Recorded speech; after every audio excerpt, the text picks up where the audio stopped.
बता दीजिए, तो इस ट्रिक से बच्चे जो है मैथ्स जल्दी सोल्व कर लेंगे, क्योंकि वहाँ पे समय बहुत कम होता है, समय की पाबंदी भी होती है। और उनको प्रैक्टिस जितना वो प्रैक्टिस करेंगे, उतना ही उनके लिए आसान हो जाता है और परीक्षा में अच्छा अंक ला सकते हैं।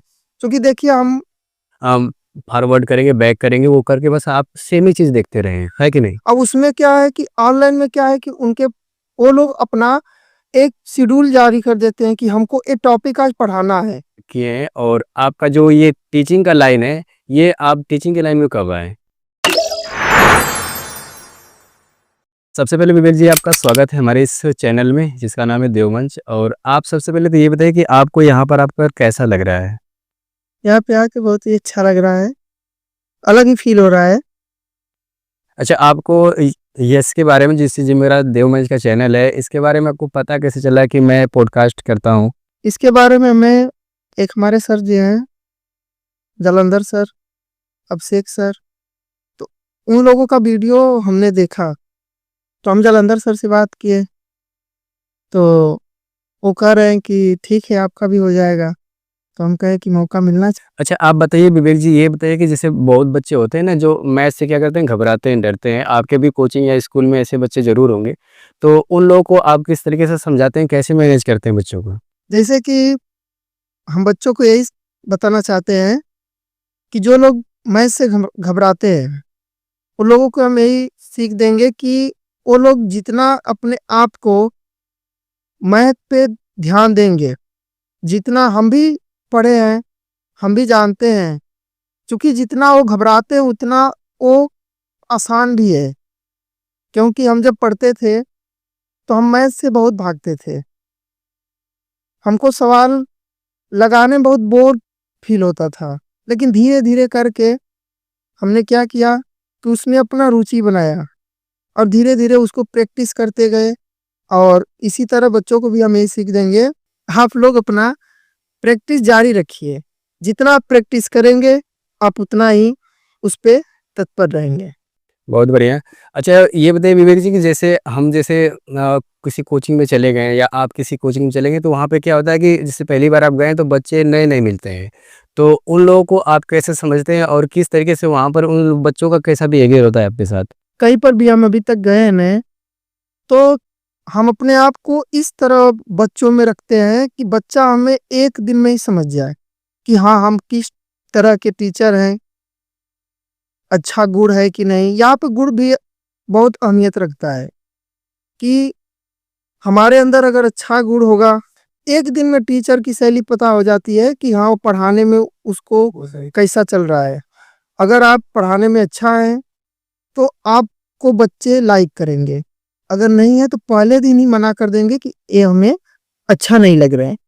अच्छा, पहली बार जो टीचर जाता है पढ़ाने के लिए ना किसी कोचिंग में, तो जैसे पहली बार पढ़ाने जा रहे हैं, कभी का पढ़ाया नहीं है, तो उस समय कैसा फ़ील होता है टीचर के अंदर कि नहीं मैं बच्चों को पढ़ा पाऊँगा या नहीं? बोलने में भी क्या होता है कि झिझकते हैं कि इससे हम नहीं बोल पाएँगे। तो ऐसे आपके साथ कुछ हुआ था? अच्छा, पहली बार हम जब गए थे तो हमें अंदर से डर था कि बच्चे कुछ क्वेश्चन न पूछ दें, लेकिन बच्चे भी समझते हैं कि हाँ हमें टीचर के साथ अच्छा व्यवहार करें, कि टीचर भी हमें देखकर कहें कि हाँ बच्चे अच्छे हैं।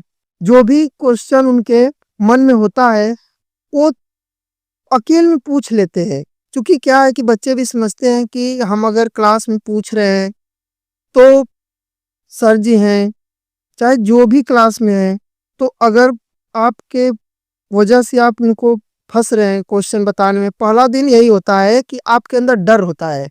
हमारे अंदर भी डर था कि बच्चे कोई क्वेश्चन ऐसा ना पूछ दे जो हम बता ना सके।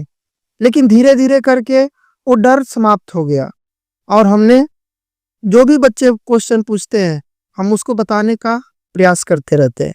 अच्छा, जब बच्चों का एग्ज़ाम नज़दीक आ जाता है, तो उस समय आप लोग किस तरीके से तैयारी करते हैं? जैसे बच्चों का एग्ज़ाम जैसे नज़दीक आ गया, तो उस समय ट्रिक की ज़रूरत पड़ती होगी ना कि बच्चे ये ट्रिक बता दीजिए, तो इस ट्रिक से बच्चे जो है मैथ्स जल्दी सोल्व कर लेंगे।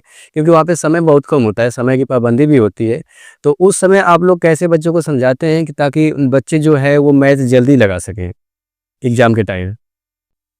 एग्जाम के समय हम 1-2 महीने पहले ही कोर्स समाप्त कर लेते हैं और कोर्स को समाप्त करके प्रैक्टिस करवाते हैं।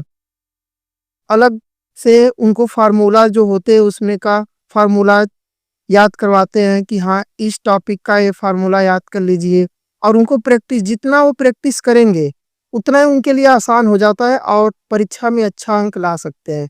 क्योंकि देखिए हम जब सिलेबस खत्म हो जाता है तो हम एक एक क्वेश्चन का रिवीजन करवाते हैं, इतना हम प्रैक्टिस करवा देते हैं 1-2 महीने में कि बच्चों को आसान हो जाता है कि हम एक कर सकते हैं पेपर में। अच्छा, जो बच्चे कमज़ोर होते हैं ना, कमज़ोर बच्चे जो पढ़ने में बहुत कमज़ोर होते हैं, अगर उनको जो है अच्छा नंबर लाना हो अपने पेपर में, तो वो कैसे ला सकते हैं अच्छा नंबर और किस तरीके से तैयारी वो करें कि अच्छा नंबर ला सकें जो कमज़ोर बच्चे हैं? कमज़ोर बच्चों के लिए हम यही कहेंगे कि जो बच्चे कमज़ोर हैं, वो अपना जो प्रैक्टिस है, वो घर पे थोड़ा बहुत नियमित अगर रूप से करेंगे, तो वो बच्चे भी पेपर में अच्छे अंक ला सकते हैं। क्योंकि जो कमज़ोर बच्चे होते हैं, वो घबरा जाते हैं कि हम पेपर में कैसे अच्छा अंक लाएँ।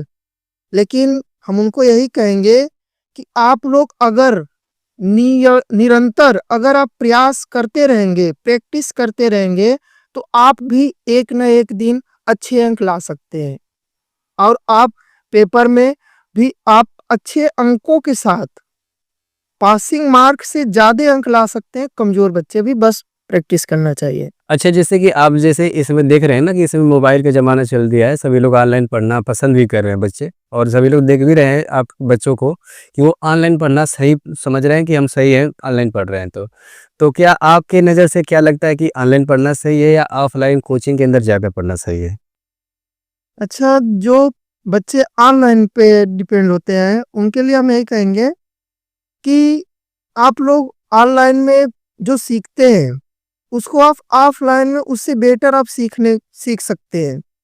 क्योंकि अगर देखा जाए तो सामने अगर जो टीचर होकर पढ़ाता है, वो जो भी आपको समझ नहीं आता है, उसको बार-बार रिपीट करके उसको समझाने का प्रयास करता है। और ऑनलाइन में क्या है कि आप लोगों का अगर ऑनलाइन क्लास चल रहा है, तो उसको आप पॉज़ करेंगे, रोकेंगे, तब आप देख सकते हैं।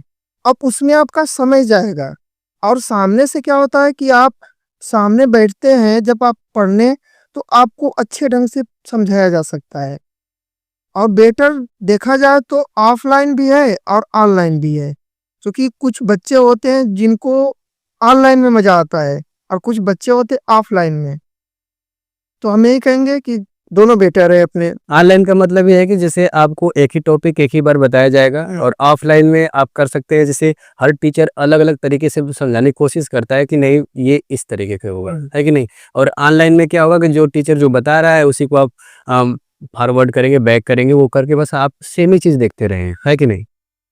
तो वही कह रहे हैं कि जैसे कि अगर देखा जाए तो ऑफलाइन ही ठीक है, क्योंकि उसमें सामने टीचर रहेगा, जो भी नहीं समझ में आ रहा है, उसको बताने का प्रयास करेगा और अलग-अलग तरीकों से वो बताएँगे कि हाँ, आप ऐसे करिए। अब उसमें क्या है कि ऑनलाइन में क्या है कि उनके वो लोग अपना एक शेड्यूल जारी कर देते हैं कि हमको ये टॉपिक आज पढ़ाना है, 30 मिनट में खत्म करना है, तो अपना खत्म करते हैं।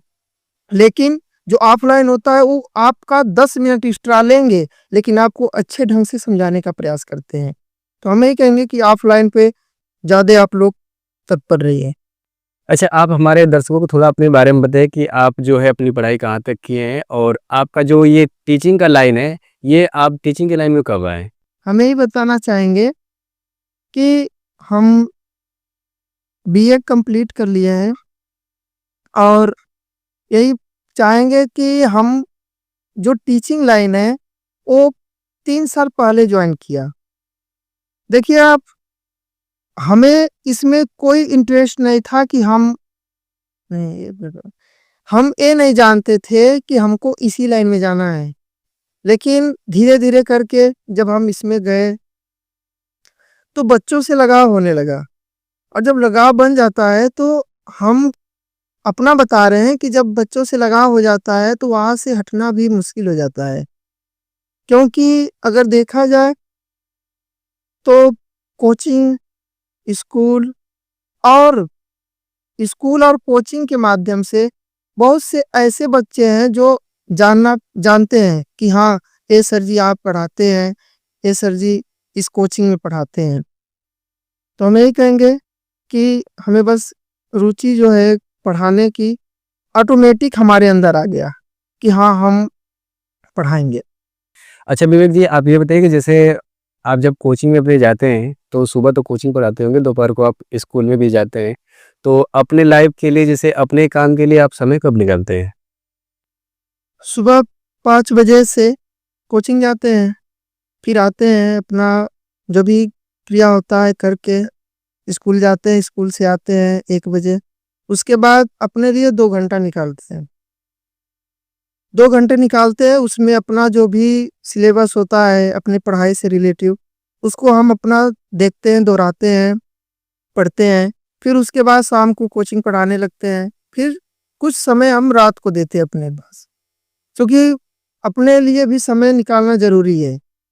अगर हम 1-2 घंटे अगर नहीं निकालेंगे, तो जो भी हम रिवीज़न किए रहेंगे, जो भी हम अपने लिए अपना पढ़े रहेंगे, वो भी भूल जाएँगे। इसलिए हम यही कहेंगे कि आप लोग कम से कम 1-2 घंटे निकाल कर अपना भी पढ़िए, क्योंकि कोई भी अध्यापक हो, तो वो भी अपना पढ़ने का प्रयास करता है। जब तक वो पढ़ेगा नहीं, जानेगा नहीं अपने बारे में, उसके तथ्य के बारे में, कोई अगर क्वेश्चन्स है, उसको नहीं आ रहा है, तो वो भी हम लगाते हैं, लगाने का प्रयास करते हैं। फिर उसके बाद उसको लगाकर फिर बच्चों के सामने उसको रखते हैं कि हाँ, ये क्वेश्चन ऐसे लगेगा। क्योंकि देखिए, कोई ऐसा अध्यापक नहीं है कि जिसको हर क्वेश्चन आता है। तो उसी तरह होता है कि क्वेश्चन जब नहीं आते हैं, तो बच्चों को गलत नहीं बताना चाहिए। बताने से गलत क्या है, बच्चे अगर सही जान गए, तो आप पर प्रभाव पड़ेगा, टीचर्स गलत हो जाएँगे। इसलिए हम जो नहीं आता है, उसको हम कहते हैं कि आज नहीं कल बताएँगे, लेकिन बताते ज़रूर हैं। बच्चों को हम कहते हैं कि आज नहीं कल बताएँगे, लेकिन बताते ज़रूर हैं। उससे क्या है कि बच्चे सोचते हैं कि हाँ, आप पर एक विश्वास रखते हैं कि कल बताएँगे सर जी ज़रूर क्वेश्चंस, आज नहीं आया तो कल। इससे क्या है कि आपका मज़ाक भी नहीं उड़ता है, क्योंकि बच्चे इस टाइम के देख रहे हैं कि कुछ बच्चे ऐसे हैं कि टीचर्स का मज़ाक उड़ाने लगते हैं कि हाँ, सर जी को नहीं आया क्वेश्चंस, तो हम इसलिए आगे ही बता देते हैं कि हमें क्वेश्चन नहीं आ रहा है, हम कल बताने का प्रयास करेंगे। चलिए विवेक जी, आपका बहुत-बहुत धन्यवाद, आप हमारे पॉडकास्ट में आए और मुझे उम्मीद है कि आप लोगों को विवेक जी का जो इंटरव्यू है वो पसंद आया होगा। अगर इनका इंटरव्यू आपको पसंद आया तो इस वीडियो को आप लाइक, शेयर ज़रूर करिए। चैनल को सब्सक्राइब करके बेल का आइकन ज़रूर प्रेस कर दीजिएगा और मैं मिलता हूँ आपसे एक नए वीडियो में, नए पॉडकास्ट के साथ और नए गेस्ट के साथ। तब तक के लिए आप बने रहिए देवमन चैनल के साथ और इस चैनल को आप सब्सक्राइब ज़रूर कर लीजिएगा और वीडियो को आप शेयर ज़रूर करिए।